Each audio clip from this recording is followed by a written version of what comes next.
de volta, estamos aqui para mais uma aula de Sociologia. E hoje eu venho aqui apresentar a minha nova colega aqui, parceira, que vai seguir com a gente agora nas aulas de Sociologia, que é a professora Jennifer. Então, bem-vinda, Jennifer. Obrigada, Fabi. Olá, pessoal, professores, alunos. Esse é o meu primeiro dia e os meus colegas e os meus alunos do Padre Anchieta pedem: professora, dá um oi. Eu estou dando oi aos meus queridos colegas e alunos do Padre Anchieta. Então, hoje, a gente vai entrar aí no assunto de estabelecidos, outsiders, assimilação e aculturação, tá? Na verdade, isso a gente vai meio que dar continuidade ao que a gente já estava tratando. Então, assim, talvez a gente retome algumas aulas. Se vocês têm alguma dúvida, alguma coisa, pode voltar, que essas aulas estão disponíveis para vocês assistirem.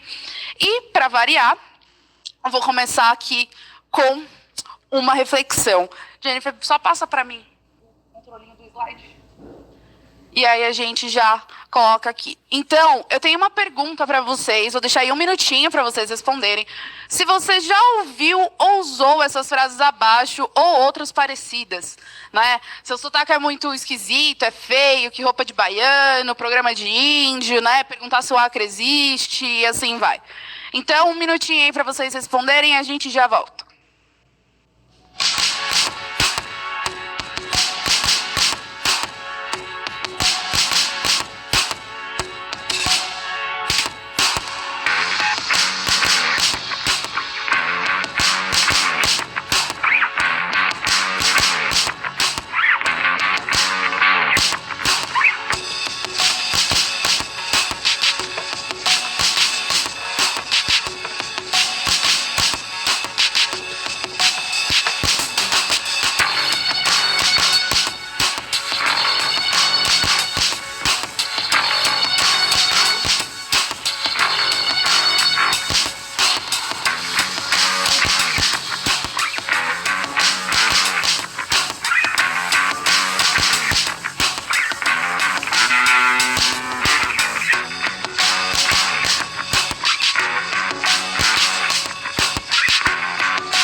Ai, gente, eu sempre adoro as interações de vocês, então muito obrigada por participar, né?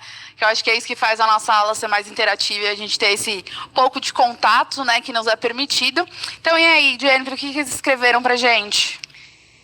Baiano é preguiçoso, Acre não existe, no Acre existe dinossauros, Fabi. Ah, é verdade, tem o fato do que o Acre tem dinossauros e alienígenas, eu esqueci disso, que é a área 51 brasileira, né? O que mais colocaram aí? Eles continuam repetindo essas questões em relação ao que foi colocado, né? Que baiano é preguiçoso, o sotaque, a roupa de baiano. E hoje nós temos uma experiência interessante, né?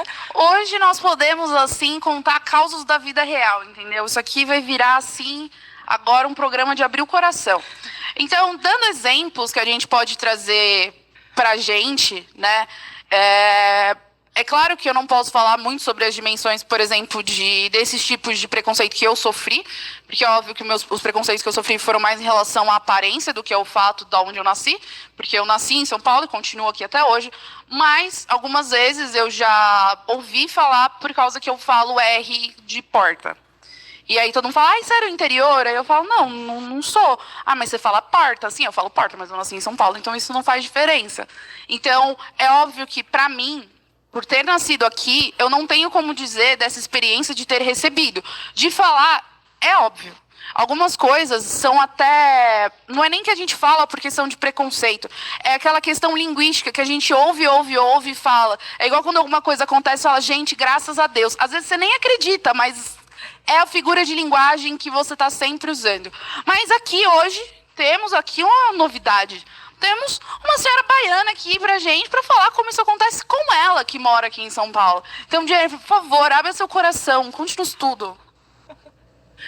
Fabi, eu dou bom dia e as pessoas sabem de onde eu sou, que eu não sou daqui, né? Eu sou de lá. E pergunto o que a baiana tem, né? E todos esses aspectos. Então, existe uma receptividade, muitas vezes, né? Gosto do seu sotaque, é bonito como você fala, mas, assim, em sua grande maioria também, existem coisas que não são tão agradáveis assim, né? Que baiano é preguiçoso, ô, meu rei, né? Mas não de uma maneira massa, legal, assim, reafirmando a diferença, mas dizendo, isso é uma baianada. Eu digo assim, o que é uma baianada? Né? Então, isso é roupa de baiano. Bom, eu estou vestido com roupa branca, no caso, e ela não é exatamente, é de todas as pessoas que têm um interesse e façam uma escolha. Então, é muito complicado quando, por causa de uma diferença, e nós estamos aqui discutindo que as diferenças têm relação com a história, né? Então, a gente compreende que o Nordeste tem uma experiência étnica, né? Uma relação de influências culturais que são diferentes de São Paulo, por exemplo, que tem um aspecto da imigração italiana, japonesa e tantas outras. E essas diferenças, elas deveriam conviver de maneira respeitosa, né? Mas nem sempre é isso que acontece, Fabi. Então, assim, ao mesmo tempo que eu me sinto acolhida em minha diferença, muitas vezes eu me sinto criticada e é muito triste escutar que algo negativo é refletido diretamente com relação à cultura que eu faço parte. E eu quero deixar claro, porque eu acho que isso vai se estender em outras aulas, não só nesse assunto. A gente não está falando quando isso é algo acordado entre você e a outra pessoa. Tá? A gente não está dizendo que, por exemplo, se eu tivesse uma relação de amizade com a Jennifer e chamasse ela, por exemplo, de minha baianinha, não sei o quê, por carinho, por exemplo. É diferente. Por causa que aí é um acordo que nós temos uma com a outra, entendeu? E a gente está falando quando isso acaba se tornando algo pejorativo. E eu estou voltando nisso pelo simples fato de que muitas vezes quando a gente fala, por exemplo, sobre racismo e a gente fala sobre homofobia, tem certas coisas, algumas intimidades, por exemplo, de minha amiga preta, não sei o quê. Às vezes é a maneira com que ela gosta de ser chamada, para ela é carinhoso e faz sentido. Então, nós não estamos falando de apelidos que a gente dá para pessoas com carinho e que elas aceitam com carinho, né? A gente está falando de quando a gente fala isso de uma maneira pejorativa, como se ser baiano significa que você se veste mal, ou que você é preguiçoso, ou que o Acre não existe, por exemplo, né? Por mais que o Acre muitas vezes seja uma brincadeira mais na internet, né? Não seja algo tão assim, mas existe, querendo ou não, esse preconceito. Então, a gente vai trazer para vocês aqui uma teoria sociológica que é sobre os estabelecidos e outsiders, que foi trabalhado por Norbert Elias e John Scottson. Eu coloquei aí esse textão para vocês, porque justamente, se vocês precisarem, pode voltar aí, os conceitos estão todos aí, mas vou aqui explicar para vocês, tá, o que isso significa. Então, o que acontece? Eles fizeram um estudo, né, eles foram para um bairro, né, inglês com um índice muito alto de criminalidade, e foram fazer um estudo do que estava acontecendo por lá e qual era a situação que gerava essa criminalidade. E aí, o que eles perceberam? Que existiam pessoas que sempre moraram ali. Elas estavam ali desde sempre, há gerações, meio que fundaram o bairro. Só que aconteceu? Com as indústrias e as coisas que foram acontecendo, muitas pessoas foram para lá, para trabalhar ou por diversos outros motivos. E aí, o que acontece? Quando essas pessoas iam para lá, por mais que o tempo passasse, elas acabassem virando parte daquela sociedade, elas nunca eram vistas como parte. Porque era sempre aquela história, é o novo, ele é estranho, ele é diferente da gente. E aí, o que acontece? Esses que estavam lá desde o começo, 300 gerações, os amigos, tudo amigo do bairro, da vizinhança, são o que a gente chama de estabelecidos, tá? A gente, óbvio, está falando de um bairro, mas esse estabelecido serve para qualquer gama, tá? De um bairro para o outro, de um país para o outro, de um estado para o outro. Então, as pessoas que estão ali desde o começo, por exemplo, usando o exemplo a gente aqui no palco, teoricamente, eu sou uma estabelecida em São Paulo. Eu estou aqui, eu sou estabelecida aqui, sempre fui, e enfim. E aí, as pessoas que vêm de fora, a gente chama de outsiders, tá? No caso aqui, a gente pode usar o exemplo da própria Jennifer, que ela não nasceu em São Paulo e veio para cá, tá? E o que acontece? Por mais que ela esteja aqui há muito tempo, como ela mesma falou, pelo sotaque, essas coisas, as pessoas não conseguem olhar para ela e ver ela como parte integrante de São Paulo. Ela sempre vai ser estigmatizada de ser alguém de outro estado, ou se, por exemplo, ela mudasse de um bairro para o outro, ela seria vista como uma novata, diferente. Então, eles trabalham esse conceito de que, muitas vezes, quando a gente vai para um novo lugar, a gente se muda, por mais que a gente entre naquela sociedade, daquele meio, nem sempre a gente é aceito naquele meio como parte dele. A gente sempre vai ficar marcado como sendo alguém diferente. E essa marcação, né, ela necessariamente, ela não diz respeito a um aspecto negativo. Ela não precisa ser estigmatizada. Ao invés de tratar o diferente de uma maneira pejorativa, esse diferente ele pode ser incluído, né, dentro da sua diferença como uma forma de ampliação da experiência. Então, outro exemplo sobre essa relação entre o estabelecido e o novo, né, é a relação quando vocês mudam de escola. Né? Então, existe uma turma, muitas vezes estão juntos desde o ensino fundamental, e chega um novato. E esse se espalha o boato do novato na escola. Né? E a depender das características desse novato, ele pode ser incluído no grupo ou ele pode ser estigmatizado, sofrer alguns preconceitos. E isso pode gerar sofrimentos psicológicos e muitos outros aspectos. Não, e muitas vezes, mesmo que você seja inserido no grupo, por você não estar lá desde o começo, existem processos que você não passou. Então, de alguma maneira, você ainda vai ser visto ali com um pouco de diferença, né? No caso dos outsiders, né? E aí, como a gente pensa nisso? Quando a gente fala sobre isso, foi como a Jennifer falou, as coisas podem ser aceitas tranquilamente, você ser inserido, e isso é ótimo, e pode ser que não, né? E pode ser que não por diversos motivos. Pode ser pelo seu jeito, pela sua aparência. Por exemplo, aqui em São Paulo a gente tem uma das maiores colônias japonesas fora do Japão. E aí toda vez que alguém tem o olho puxado, tem características asiáticas, é o japa. Às vezes a pessoa está aqui há 10 gerações, né? Tipo, a família do tataravô já morava aqui em São Paulo, mas por causa de uma característica física, ele é sempre marcado como, o japonês. Mas ele não é japonês, ele é São Paulo, ele é igual a você, né? Então, existe essa marcação. E aí, o que acontece? Quando essa marcação ela existe de maneira negativa, quando a gente exclui essas pessoas, o que acontece? Às vezes, a resposta vem em formato de violência. Então, dando um exemplo. Eu acho que o melhor exemplo que a gente pode ter isso é em relação às favelas, né? Hoje a gente chama de comunidades, né? Mas a gente tem as comunidades, e aí o que acontece? Pensa que as pessoas que moram lá, né? Elas ouvem a vida inteira que elas são marginais, que elas são horríveis, que é violento, que todo mundo é do tráfico, todo mundo usa droga e coisa do tipo. Chega uma hora que a sua resposta vai ser sempre um mecanismo de defesa. E, às vezes, podem acontecer duas coisas quando esse estigma é negativo. É a pessoa responder isso com violência. Então, a partir do momento que ela se sente oprimida, ela oprime de volta. Ou isso pode se transformar numa questão, você está falando que eu sou assim? Então eu realmente vou ser assim. E a pessoa pega esse estigma para ela. E ela entende que, já que você está falando que eu sou assim, eu realmente vou ser assim. E aí é que começam essas questões. E muitas vezes essa violência não aconteceu desde o início.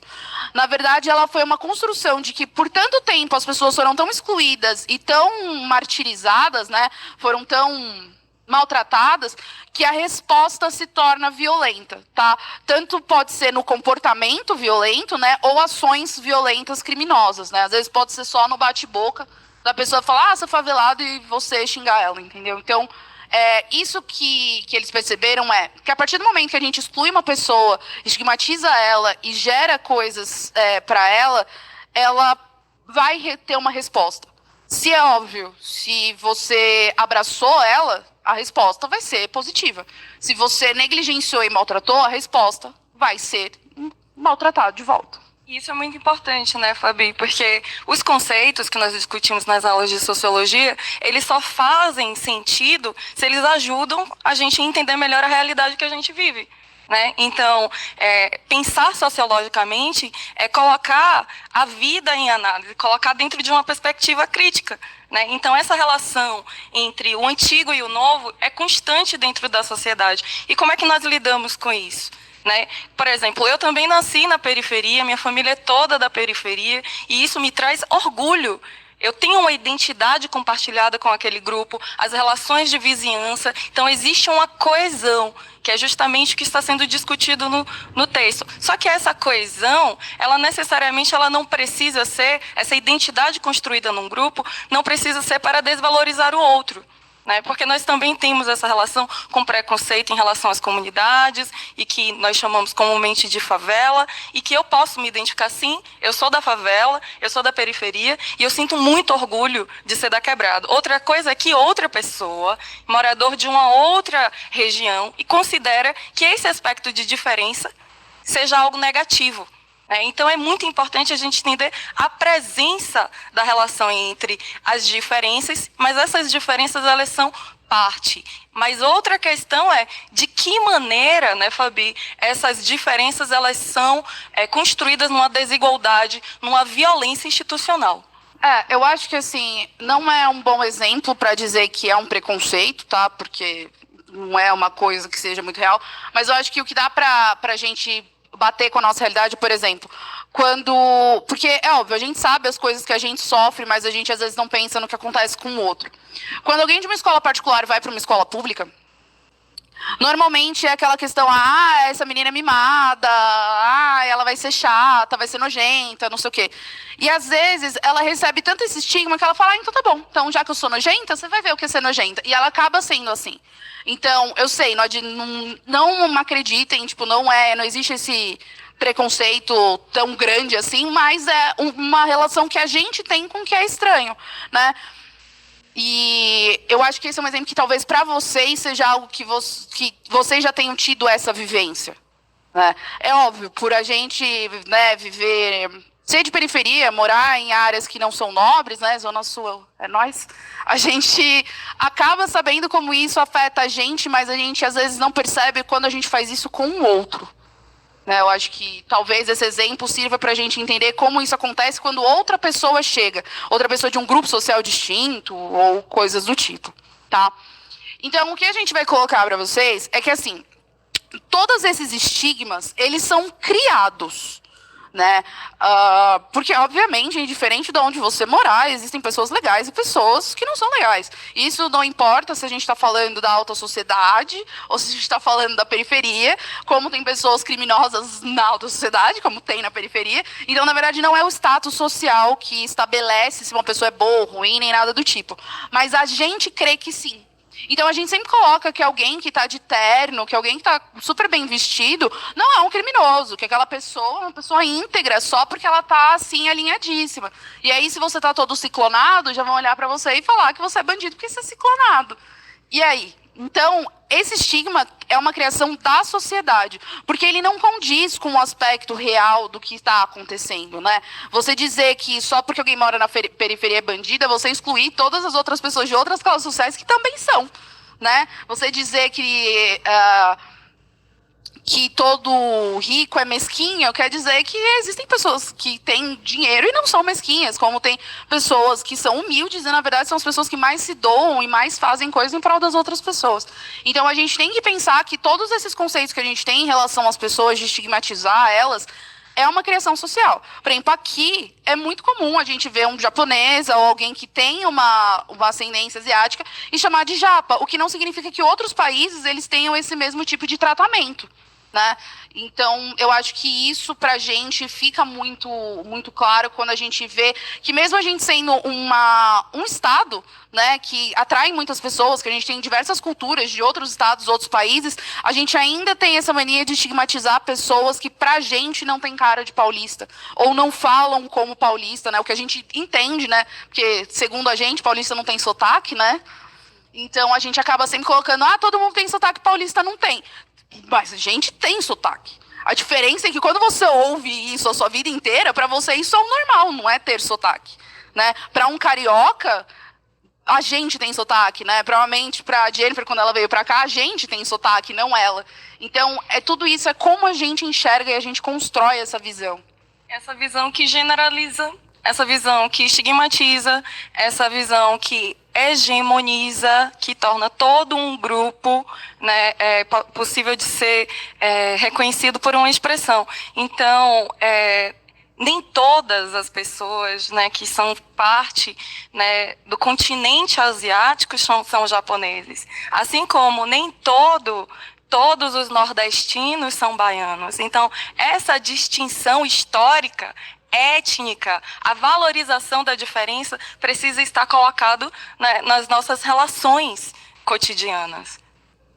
A gente... E esse estigma, ele vai acontecer por diversos motivos. Por exemplo, a gente, por mais que a Jennifer seja há tanto tempo em São Paulo, é muito provável que ela sempre seja colocada como a diferente, né? A pessoa que veio da Bahia, do Nordeste, porque ela tem um sotaque, né? E isso, as pessoas nunca vão deixar que ela se esqueça disso, justamente porque a gente acaba sempre pegando em algo que é diferente pra gente. Então, se você não faz parte da característica do que é considerado ser um paulista, mesmo que você seja, você sempre vai ser apontado como alguém que é diferente. E aí a gente vai trazer agora o conceito de aculturação e assimilação, que mostra para vocês o quanto isso não faz o mínimo sentido, né? Quando a gente fala de aculturação, ela é um conjunto de mudanças, né, do contato de uma cultura com a outra, ou mais culturas uma com a outra. E aí, quando a gente é colocado em contato com essas culturas, a gente acaba mudando e adaptando essas culturas para a gente, que é o que a gente chama de assimilação. Assimilação é a gente pegar essas características e trazer para a gente, tá? E aí, antes de entrar na direta e indireta, como a gente pode pensar isso? Por exemplo, um dos pratos mais famosos aqui em São Paulo, que tipo a primeira coisa que a gente pensa no sábado à noite, coisa do tipo, é pizza. Tá? Não estou dizendo que é uma regra de todo mundo, mas uma das coisas mais comuns aqui é pizzaria. Todo lugar que você vai tem uma pizzaria na esquina. A pizza é um alimento brasileiro? Não. É um alimento italiano. Então, o que acontece? A gente teve tanta imigração italiana para cá que alguns aspectos da cultura deles se misturaram com a nossa e hoje, para a gente, é uma realidade que a gente não para pensar. Como, por exemplo, a macarronada de domingo. Né? Não é um prato paulista, assim, que nasceu aqui. Foi uma coisa que nós incorporamos. É o fato de que, por exemplo, em qualquer lugar de São Paulo que você for, tem uma casa do norte. Mas todo lugar tem uma casa do norte. Então, quer dizer o quê? A gente adaptou essa cultura nordestina que veio de tantos imigrantes para cá, que pra gente hoje ela é uma realidade. Então, né, a gente tem em todo lugar casa do norte.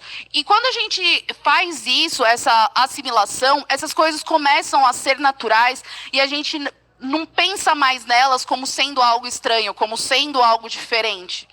Vocês entenderam ou ficou confuso? Pode escrever aí no chat se ficou confuso que eu explico de novo.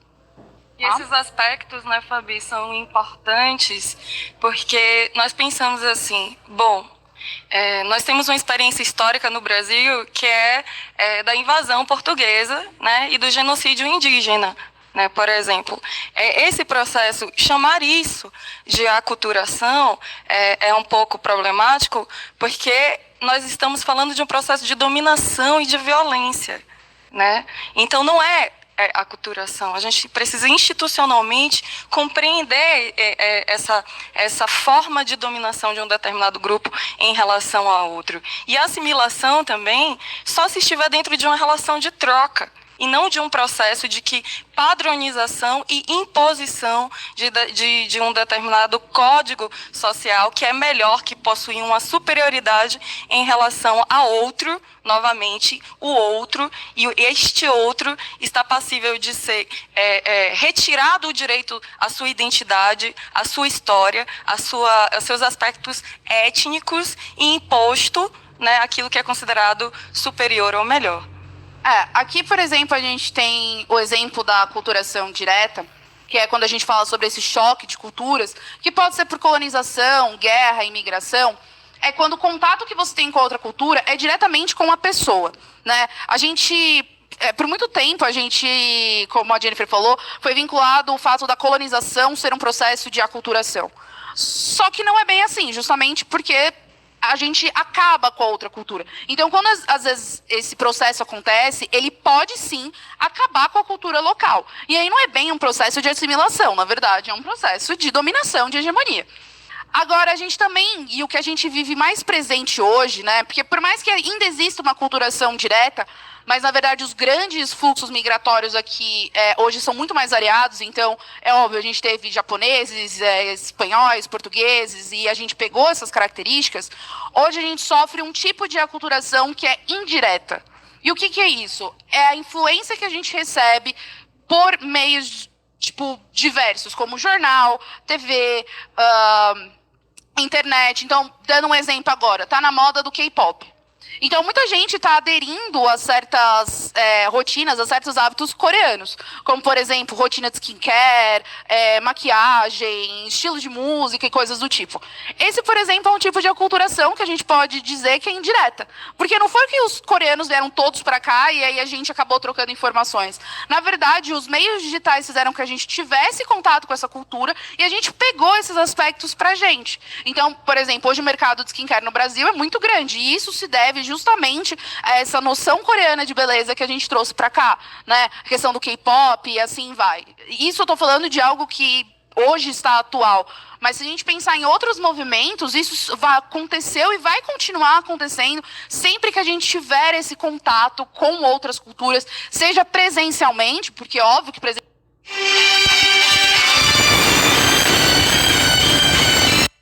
com os meios, com a globalização, né, que a gente fala, e dos meios digitais, a gente já tem essa aculturação acontecendo pelo contato que a gente tem pelas redes sociais, por internet, TV e afins. Sim, Fabi, e nós podemos pensar, né, fazendo assim uma reflexão sobre essa questão das trocas. Né? O que nós fazemos é, determinados grupos, em contato com outros, nós podemos fazer trocas. Um exemplo disso é, eu estou em São Paulo há 10 anos. Mas aqui todo mundo identifica que eu estou falando e que minha origem é de outro lugar. Quando eu falo com minha mãe, com manhinha, ela diz assim, você está com sotaque todo paulista, minha filha. Veja bem, ela diz isso porque ela reconhece, né, que algumas expressões que fazem parte do meu cotidiano, nesta cidade que eu adotei, ela foi assimilada por mim, mas não foi imposta. E essa é a grande diferença. Esta imposição é que precisa ser questionada. A troca é linda, a troca é uma beleza, a troca faz parte da vida, porque nós somos fundamentalmente diferentes. Se nós olhamos dentro da nossa casa, nós somos diferentes, na escola nós somos diferentes. Agora, essa diferença ela precisa ser reconhecida historicamente e valorizada. Então, quando a gente pensa em aculturação, dentro desse o conceito fala de um determinado comportamento, mas nós podemos falar, por exemplo, sobre fronteiras culturais. Nós podemos falar sobre hibridismos. Agora, são novas formas de pensarmos a relação com a diferença e o quanto nós rejeitamos, né, discriminamos e estigmatizamos o outro. Por exemplo, vou colocar esse próximo slide. Eu quero que vocês ajudem a gente a responder. Como esse processo se dá, por exemplo, dentro do Brasil, né? Vocês estão aqui, né? E eu acho que vocês também podem dizer esses exemplos que vêm na cabeça de vocês. Então, o que acontece? No Brasil, a gente vai ter essas experiências muito diferentes de estado para estado. Então, se a gente for para o sul, a gente vai ter uma presença muito mais de alemães, poloneses, até a própria arquitetura do lugar assimilou isso. Né? Quando a gente vem para São Paulo, existe uma influência muito grande italiana, japonesa, entre outras coisas. No norte, nordeste, aliás, a gente tem uma presença muito grande de influências portuguesas, de espanhóis, holandeses. Então, o que a gente consegue ver? Que quando essa imigração, quando, por exemplo, vieram muitos italianos para cá para trabalhar nas lavouras, o que acontece? Essas culturas acabaram se misturando, né? E a gente assimilou muito disso. Quando a gente fala, por exemplo, da escravidão, é óbvio que não foi um contato por livre e espontânea vontade, né? A gente nem vai entrar nessas questões, mas a gente assimilou muito da cultura africana que veio para cá, né? A gente até fez certas mudanças, quando a gente pensa, por exemplo, no candomblé, que é uma raiz, que é uma religião de matriz africana, que traz a matriz africana mais pura, a palavra não seria pura, mas assim, traz ela mais... eu vou usar a palavra pura porque realmente eu não estou encontrando essa palavra. E aí você vem, por exemplo, a Umbanda, que já é um sincretismo religioso, né? Ai, que palavra linda, difícil. O que é isso? Ela misturou a religião do candomblé, né? Misturou a religião de natureza africana com o cristianismo. Então você tem o elemento de duas religiões que se juntaram para formar uma terceira.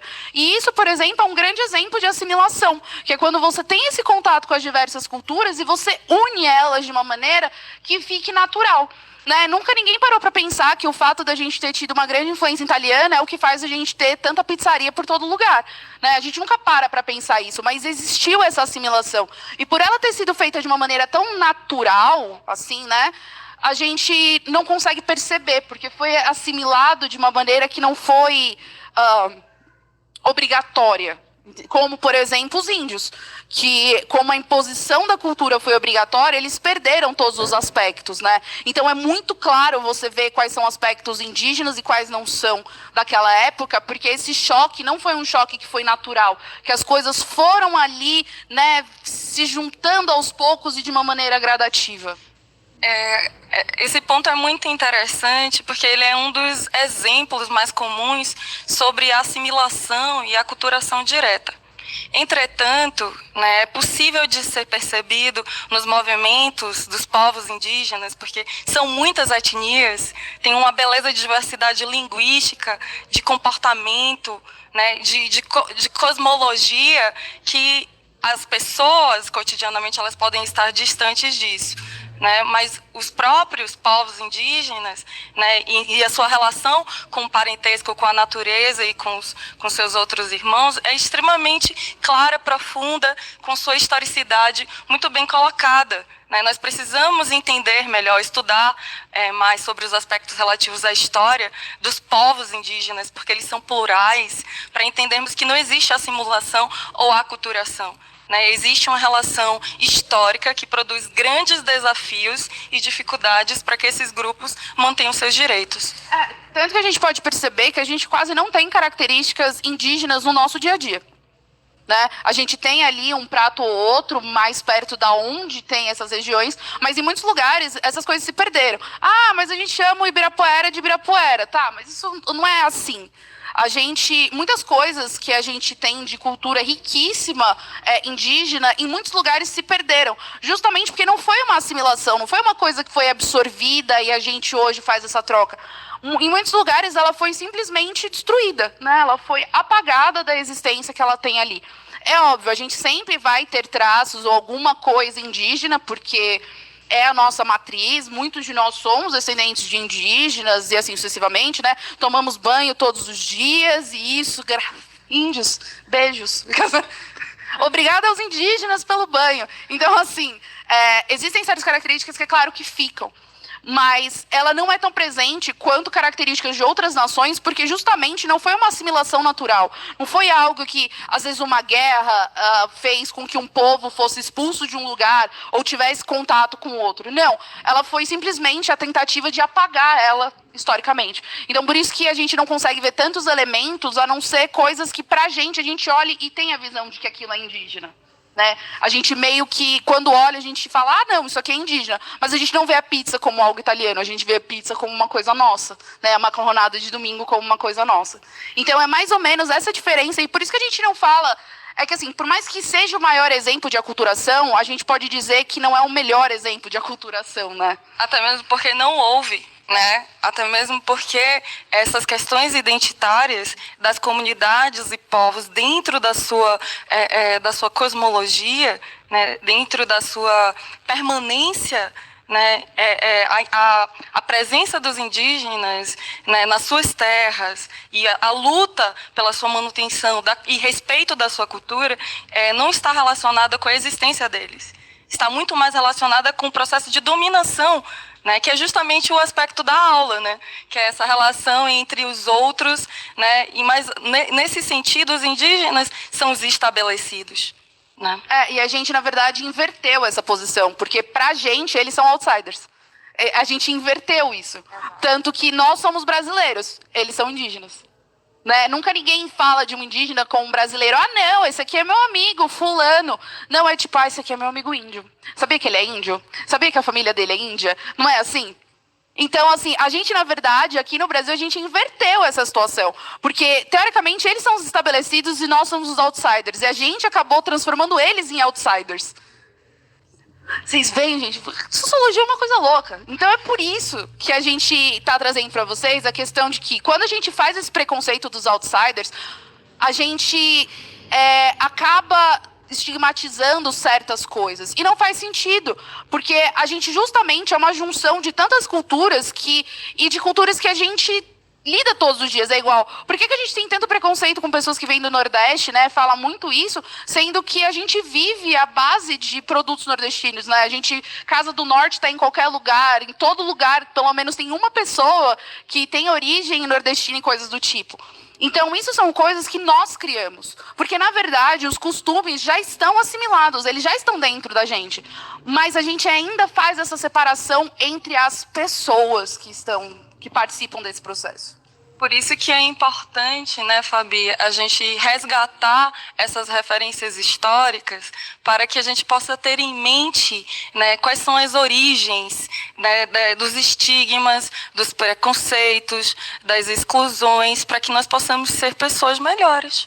Exatamente. Então, aqui, eu vou passar uma pergunta para vocês, eu vou só diminuir um pouco o tempo, porque senão a gente não consegue voltar com as respostas. Então, eu vou dar 1 minuto para vocês escreverem aí quais itens da sua vida não são originalmente brasileiros, mas hoje se tornaram. Pode ser comida, roupa, né? Coloquei até aí bugiganga, o que vocês quiserem, que vocês consigam pensar que originalmente não eram daqui, mas hoje fazem parte da nossa cultura, tá? Eu vou dar 1 minutinho só, senão não dá tempo da gente ler a resposta de vocês e aí a gente já volta.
Gente, muito obrigada pelas interações. Eu sempre agradeço, porque eu acho maravilhoso a gente ainda poder ter esse pouquinho de contato, né?